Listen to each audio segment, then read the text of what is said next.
A shoulder to the head, a player's head hitting the ground, helmets clashing together.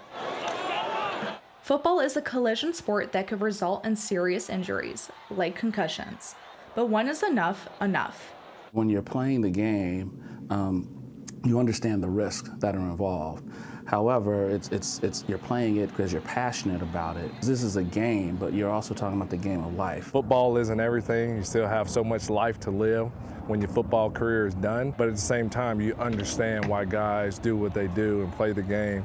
Miami Dolphins quarterback Tua Tagovailoa was diagnosed with his third concussion of his NFL career this season.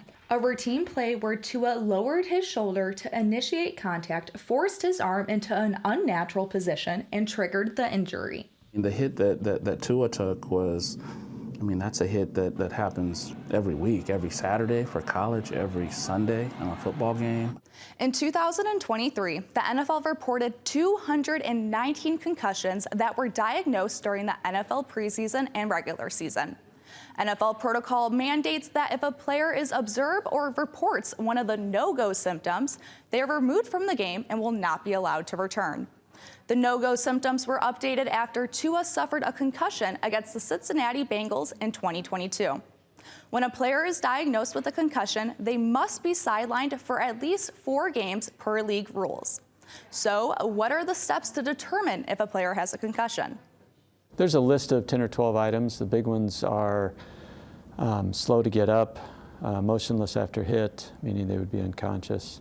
If they grab their helmet, if they come off the field and their head towards the wrong sideline. All are items that we observe with players that have taken a hit. If they show those, then we have the ability to stop the game. The overarching question circling the NFL community is whether the NFL should implement a rule that requires players to retire after a certain number of concussions.